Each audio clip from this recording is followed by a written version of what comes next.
अस्सलाम वालेकुम नाजरीन, मैं हूं आपका मेज़बान अख्तर शाहीन रिंद और आप देख रहे हैं metro matters metro one news पर। नाजरीन, एक तो आज कराची शहर में बारिश का आगाज़ हुआ है तो मौसम खुशगवार है और आपका भी इसमें मूड जो है वो अच्छा हो गया होगा यकीनन। लेकिन एक अफसोसनाक सूरत हाल ये है कि शहर के मुख्तलिफ़ इलाक़ों में, ख़ास तौर पर बहरिया टाउन में भी जो लॉ एंड ऑर्डर की सिचुएशन है वो सही नहीं है। कराची शहर में डकैतियों की वारदातें आम हो रही हैं, चोरियों की वारदातें आम हो रही हैं और पुलिस जो है वो उस पर काबू पाने में काफ़ी हद तक नाकाम नज़र आ रही है। पुलिस हमें अक्सर नज़र आती है वज़रा की सिक्योरिटी करते हुए, वीआईपीज़ की सिक्योरिटी करते हुए, उनको एस्कॉर्ट करते हुए नज़र आती है, लेकिन लोगों के जान और माल के तहफ़्फ़ुज़ के लिए पुलिस कम ही नज़र आती है। और या फिर अगर पुलिस का रोल कहीं सामने आता है तो वो मुबैना पुलिस मुकाबलों में आता है और फेक एनकाउंटर्स में आता है। बहरिया टाउन कराची का एक ऐसा इलाका है जिसके बारे में ये तस्वुर किया जाता है कि वो बहुत ही महफूज इलाका है और लोग वहाँ इसी वजह से रहना भी पसंद करते हैं कि उसे सिक्योर समझते हैं और वहाँ उनकी अपनी सिक्योरिटी का भी एक सिस्टम है। उसके अलावा वहाँ एनवायरनमेंट भी बहुत अच्छा है तो लोग वहाँ रहना पसंद करते हैं और बड़ी तादाद में लोग वहाँ रह भी रहे हैं। लेकिन एक अफसोसनाक सूरत हाल ये है कि बहरिया टाउन में भी डकैती की और चोरी की वारदातें जो हैं वो हो रही हैं और इसको रोकने में बहरिया टाउन की अपनी जो सिक्योरिटी है वो भी नाकाम नज़र आती है और जो पुलिस है वो भी उसमें नाकाम नज़र आती है। ऐसी कुछ वारदातें हुई हैं और उन वारदातों के हवाले से हमें नाजरीन ने कुछ वीडियो क्लिप्स भेजे हैं। मैं सबसे पहले आपको एक क्लिप दिखाता हूँ, उसमें वो सूरत हाल बता रहे हैं एक मुतासरा फ़र्द और शहरी वहाँ के क्या सोचते हैं। आपकी वीडियो क्लिप देखिए। मैं 11A में रहता हूँ, ठीक है। आज से कल परसों मेरे घर पे चोरी हुई है, ठीक है। आज 10B में चोरी हुई है, 11B में स्ट्रीट 3 भी चोरी हुई है। हर रोज चोरियां हो रही हैं, ठीक है। 11A 10A में रोज चोरियां हो रही हैं, ठीक है। बहरिया वाले कुछ भी नहीं कर सकते। बहरिया की सिक्योरिटी से नाम किया और कुछ भी नहीं करी। अभी आए हैं, हमसे हर चीज लिखवाई है, लिखवा के चले गए हैं। देखते हैं हम क्या एक्शन लेते हैं। हमें नहीं लगता कुछ एक्शन लेते हैं क्योंकि हमारी तरफ भी कोई एक्शन नहीं लिया गया और इस बार भी मुझे उम्मीद है नहीं लेंगे। अलबाकी अल्लाह की उम्मीद है, अल्लाह खैर करे। आप जो बहरिया की रहायशी हैं अपनी मदद खुद करें, ये लोग कुछ भी नहीं कर सकते। बहरिया की सिक्योरिटी सिर्फ नाम की सिक्योरिटी है। Thank you. जी नाज़रीन, आपने गुफ्तगू सुनी वहाँ के एक मुतासरा फ़र्द की और वहाँ की सूरत हाल की आपने वीडियो देखी। वहाँ पर एक वारदात हुई थी अभी कुछ दिन पहले ही और रात का टाइम था वो, उस वक्त वारदात हुई, घर का सफाया हो गया, नकदी जेवरात और बहुत कुछ लूट गया लोगों का। ये सिर्फ एक वारदात नहीं बल्कि इससे पहले भी कई वारदातें हो चुकी हैं जो कि सोशल मीडिया पर भी लोगों को चलाते रहे हैं। लेकिन इसके बावजूद भी कोई कॉन्क्रीट मेजर जो है वो मेजर्स लेने में नहीं आया देखने में। इसके साथ साथ वहीं बहरिया टाउन में ही 2 रोज़ पहले वहाँ एक रियल्टर जो रियल एस्टेट एजेंट हैं वो काम कर रहे थे, उन पर मुसल्लह अफराद ने तशद्दुद किया और उन्हें मारपीट की और डंडों से, और वो अफराद जो है वो मुसल्लह भी थे और डंडों से उन्हें मारा पीटा, मारपीट की और कई गाड़ियों में वो लोग थे। अब उसके पीछे क्या वजह थी ये अभी तक बात सामने नहीं आ सकी, लेकिन इस मामले की जो है वो FIR काटी जा चुकी है। कुछ वीडियोस हमारे पास इस वाक़े की आई थी जो स्क्रीन पर आप देख सकते हैं। इसमें कुछ मोबाइल से बनी हुई वीडियो भी है और एक CCTV फुटेज भी है इसमें, जिसमें देखा जा सकता है कि एक फ़र्द को कई बंदे, 6-7 लोग तो नज़र आ रहे हैं कैमरे पर, वो उस एक शख्स पर बेईमाना तशद्दुद कर रहे हैं। और उस शख्स के बारे में ये पता चला है, जिस शख्स को तशद्दुद का निशाना बनाया गया है वो राहिल हारून, जो कि एक मारूफ रियल्टर हैं और बहरिया टाउन डीलर्स एसोसिएशन के चेयरमैन भी रहे हैं, उनके भाई हैं।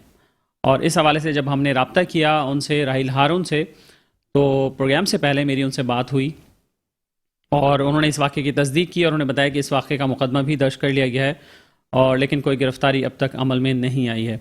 और जब हमने उन्हें इनवाइट किया प्रोग्राम में शिरकत के लिए तो उन्होंने पहले हामी भरी, लेकिन उसके बाद उन्होंने माजरत कर ली और उन्होंने कहा कि वो टेलीफोन पे जो उनके भाई हैं मुतासरा, वो टेलीफोन पे बात कर लेंगे। ताहम वो उनसे भी हमारा रब्ता नहीं हुआ है और उनके भी फ़ोन बंद जा रहे हैं। शायद किसी मसलियत का शिकार हों में भी हो और इस वजह से सामने नहीं आना चाहते या बहरिया टाउन के इंतजामिया की मुखालफत नहीं लेना चाहते, इस वजह से वो बात नहीं कर रहे और उन्होंने हमें ज्वाइन नहीं किया। लेकिन उन्होंने कहा था कि उनके जो मुतासरा भाई हैं वो इस मौजू पर बात करेंगे। ताहम ये कुछ वाक़यात ऐसे हैं जो वहाँ के रहने वाले शहरियों के लिए परेशान कुन हैं, तशवीश का बायस हैं।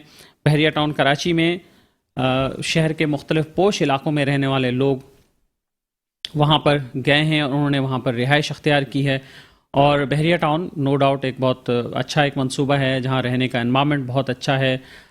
उसकी बाकी जो लीगल पोजीशन है उस पर हम उससे कतई नज़र, लेकिन ये कि वहाँ पे माहौल अच्छा है, लोग पसंद करते हैं और वहाँ पर हज़ारों की तादाद में फैमिलीज़ वहाँ रह रही हैं। वहाँ पर स्कूल्स भी हैं, वहाँ पे कॉलेजेस भी बन गए हैं, वहाँ पर अस्पताल भी हैं, वहाँ पर ज़रूरियात ज़िंदगी की और भी काफ़ी सारी चीज़ें हैं। वहाँ पर बिज़नेस जो है वो भी शुरू हो चुका है और बाकी भी जो ज़रूरियात ज़िंदगी है वहाँ पर वो उसकी सहूलियत दस्तयाब हैं।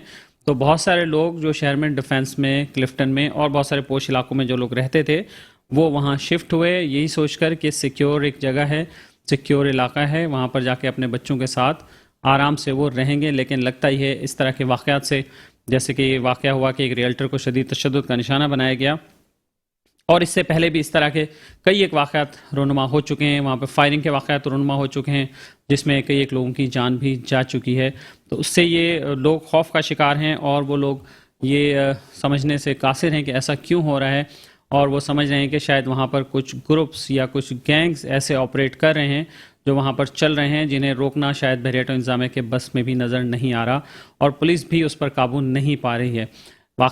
इस वाक़े की FIR भी दर्ज हो गई है, लेकिन अब देखें कि उस पर क्या एक्शन होता है। ताहम जो शहरी हैं वहाँ के वो ज़रूर परेशानी में मुब्तला हो गए हैं। कई शहरियों ने हमसे फ़ोन पे बात की लेकिन वो ऑन कैमरा बात करने के लिए तैयार नहीं थे क्योंकि वो वहाँ पर रहते हैं और उन्हें ये डाउट है कि वो ज़्यादा सामने आएंगे तो शायद उन्हें किसी इंतकामी कार्रवाई का सामना ना करना पड़े। ताहम वो अपनी तशवीश से हमें आगाह ज़रूर करते रहे हैं। उन्होंने हमें आगाह किया है कि वो इस सूरत हाल पर खासे परेशान हैं और ख़ास तौर पर जो सरमायाकार जिन्होंने वहाँ सरमायाकारी की है बहरिया टाउन में, मकामी सतह पर भी और ओवरसीज़ पाकिस्तानी जो हैं उनकी भी एक बड़ी तादाद वहाँ सरमायाकारी कर चुकी है, उनका सरमाया वहाँ लगा हुआ है।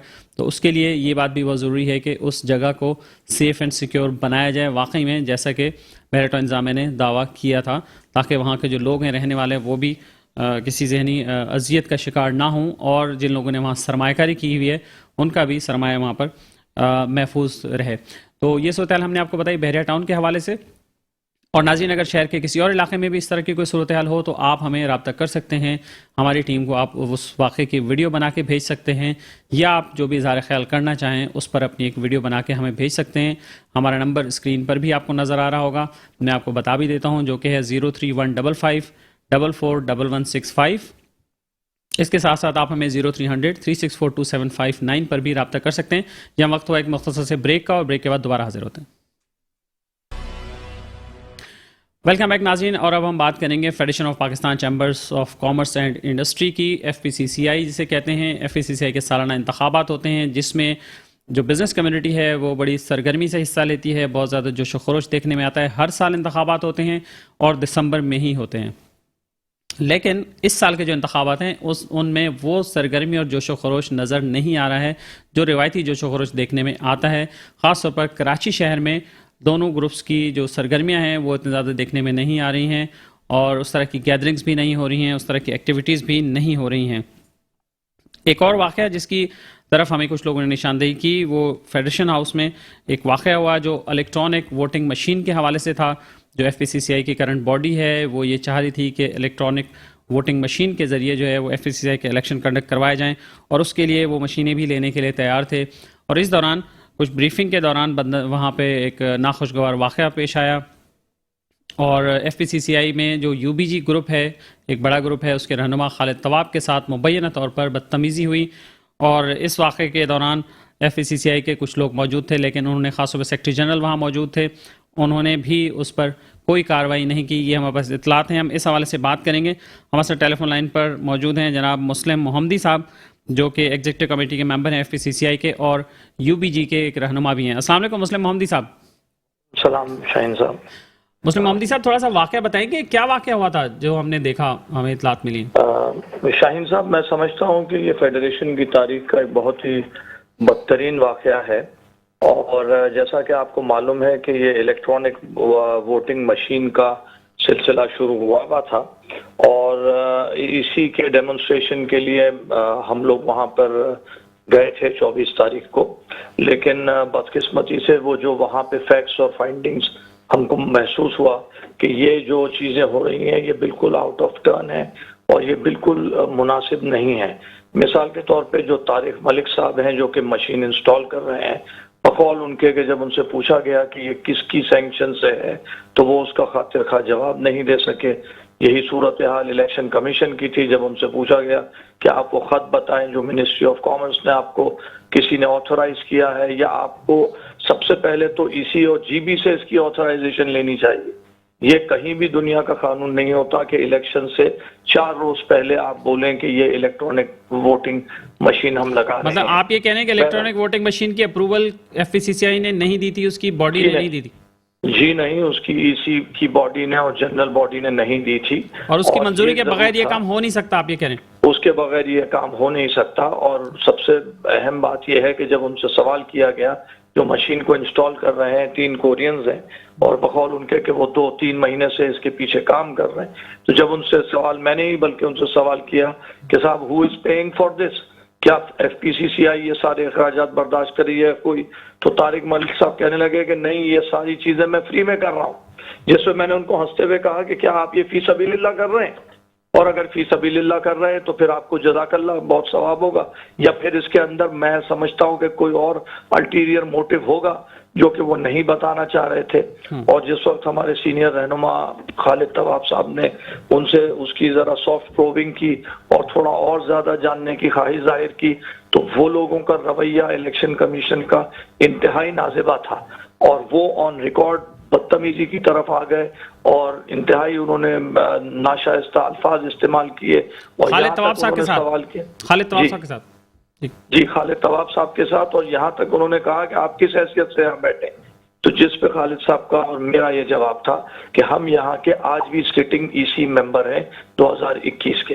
और आपको जैसे पता होगा कि एफपीसीसीआई के मंशूर के हिसाब से an EC member has the equal right as a director of FPCCI. सिर्फ उनके प्रेसिडेंट में और हमें फर्क ये है कि वो चुनाव के बाद प्रेसिडेंट बन गए और हम नहीं बने। We are the EC but we are still the EC members.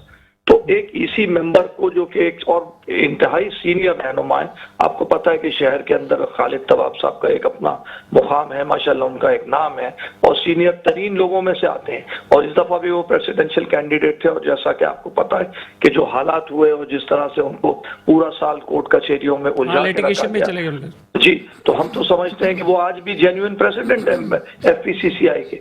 लेकिन चले वो खैर, उस मौजू की तरफ हम नहीं जाते। Coming back to this EVM machine, तो ये जो नाखुशगवार वाकया हुआ था मुस्लिम मोहम्मदी साहब, इसमें उस वक्त कौन कौन लोग मौजूद थे आपकी साइड से और दूसरी तरफ से? इसके अंदर आपको हैरत होगी रेन साहब कि इनके सिटिंग वाइस प्रेसिडेंट लाखानी साहब जो हैं वो मौजूद थे। और सबसे ज्यादा ये हैरत की बात है कि जो इफ्तिखार साहब हैं वो जो सेक्रेटरी जनरल हैं एफपीसीसीआई के और जो कस्टोडियन गिने जाते हैं एफपीसीसीआई के, वो इफ्तिखार साहब जो है वो वहां पर मौजूद थे। और मैंने उनको पर्सनली जाके रिक्वेस्ट की कि ये जो तूफान बेतमीजी हो रहा है आप इसमें इंटरवीन करें और आप इसको रोकें। कि किस तरह से ये हो रहा है और इनको क्या हक है कि ये मेंबर्स के साथ बदतमीजी से बात करें और तू तका से करें। जिसके बाद ये हुआ कि हमारे भी कुछ चंद साथियों ने उसका जवाब दिया उनको और हमारा सिर्फ एक ही एजेंडा था कि आपने जो बदतमीजी की है आप उस पर माफी मांगे। और दिस इज ऑन रिकॉर्ड के उसमें हारून फारूकी साहब ने कहा कि मैं माफी मांग लेता हूँ उन साहब के बदले में जिन्होंने ये कहा है। लेकिन हम लोगों को वो काबिल कबूल नहीं था और हमारा वही बजित थे हम लोग कि आपने हमारे लीडर की, आपने हमारे रहनुमा की, और रहनुमा को भी आप छोड़ें, एक सीनियर मेंबर ऑफ एफपीसीसीआई की आपने बेइज्जती की है। और मुझे हैरत इस बात है कि सिटिंग वाइस प्रेसिडेंट्स या जो सेक्रेटरी जनरल है जिसका फर्ज है कि वो लॉ एंड ऑर्डर को और चीजों को और वहां पे सिविक उसको मेंटेन करे, उनका रोल कुछ भी नहीं था। जब मैंने उनको जाके कहा तो वो कहने लगे कि आप एक खत लिख के दे दें, आई एम हेल्पलेस। तो मतलब ये कि ये जुमला तो नहीं होता है ना कि आप एक कोने के अंदर खड़े हुए और खामोश तमाशाई बने हुए। और उसके बाद उन्होंने वो उसकी वीडियो वायरल की और वो तो उल्टा चोर कोतवाल को डांटे वाली बात हो गई कि वो जनाब जो जिस आदमी को आपने बुरा वाला कहा जहां से किस्सा शुरू हुआ वो तो एक तरफ दब गया, वो हमारा वो लेके बैठ गए कि भाई इन लोगों ने शोर किया। हमारा क्या डिमांड था? हमारा तो बड़ा सिंपल डिमांड था कि भाई आप इसकी माफी मांगे। आपने एक दिल आजारी की है, आपने एक बदतमीजी की है, आउट ऑफ टर्न आपने चीजें की हैं, तो बराए मेहरबानी आप इसकी माफी मांगे।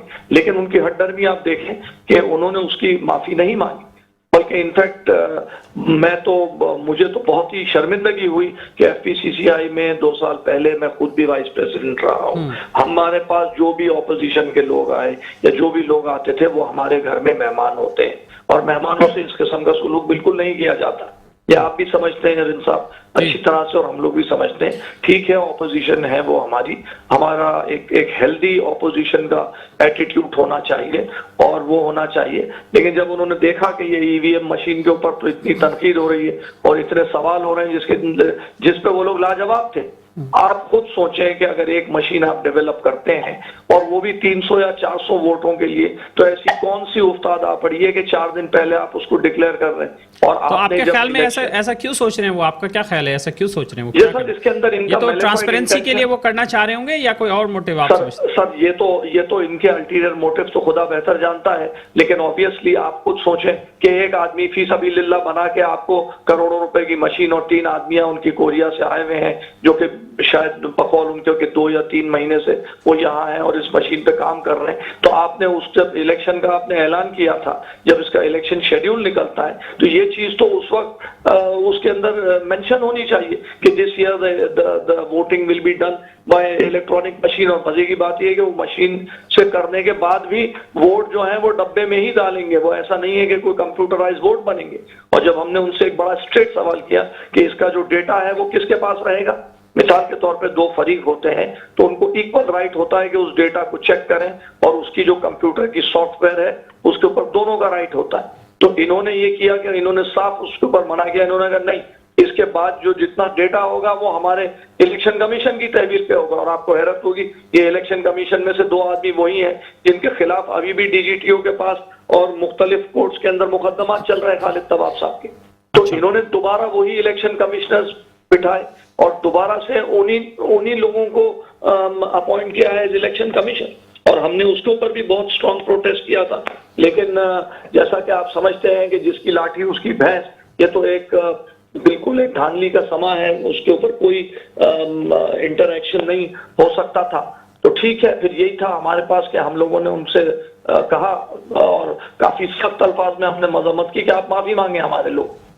वैसे हमने कोशिश की है मुस्लिम साहब, हमने कोशिश की है कि एफपीसीसीआई के सदर जनाब नासिर मगू साहब से या उनके जो रहनुमा हैं शेख सुल्तान रहमान साहब से हमारा राब्ता हो जाए, लेकिन वो दोनों अवेलेबल नहीं हुए। नहीं तो बात यह है कि मैं तो चाहूंगा कि आपके उसके तवस्सुत से मैं हमारे जो मोहतरम वोटर्स हैं मैं उनको बताऊं कि इस दफा जो हमारे डॉक्टर नोमान इदरीस भट्ट हैं, जैसा कि आपको मालूम है कि he is an FRCS surgeon from UK, 8 साल उन्होंने वहां प्रैक्टिस की है, माशाल्लाह biggest exporter of sports goods from Pakistan. और उनका एक मुकाम है, एक पढ़े लिखे आदमी है। दूसरा हनीफ गौहर साहब हैं जिनकी शख्सियत कोई तारुफ की मोहताज नहीं है कराची के सर्कल्स में बल्कि पूरे पाकिस्तान में। इस वक्त माशाल्लाह he is one of the best builders, और वो एक इंतहाई रीजनेबल आदमी है और इंतहाई दिल वाले आदमी हैं कि जो छोटी मोटी गलतियों को बिल्कुल दरगुजर करते हैं। लेकिन ये चीज ऐसी नहीं थी सर कि इसको दरगुजर किया जाए। तो फिर फाइनल कंसेंसस क्या रहा मुस्लिम साहब? बस आखिरी वर्ड आपका, फिर आप राजी हो गए ईवीएम पे या क्या वो पेंडिंग में हो गया? सर अभी बात यह है कि हमने तो अपना इसके ईवीएम के खिलाफ सेक्रेटरी कॉमर्स को भी खत लिखा है, DGTO को भी खत लिख दिया है, और सेक्रेटरी जनरल साहब ने जैसे फरमाया था, मुझे जाती तौर पे ऑन ओथ मैं आपको बोल सकता हूं कि उन्होंने कहा था कि mister Muslim please write a letter, तो उनको उसी दिन हमने लेटर करके ईमेल कर दिया है और उसकी हार्ड कॉपीज भी मैं समझता हूं। चलें, बहुत शुक्रिया आपका मुस्लिम मोदी साहब, आपने इस मौजू पर गुफ्तगू की। और नाज़रीन, हमने आपको अपडेट बताई FPCCI इलेक्शन के हवाले से। अगर आप भी हमसे रब्ता करना चाहें तो हमारा नंबर स्क्रीन पर आ रहा है, आप हमसे रब्ता कर सकते हैं। अपना ख्याल रखिएगा, अल्लाह हाफ़िज़।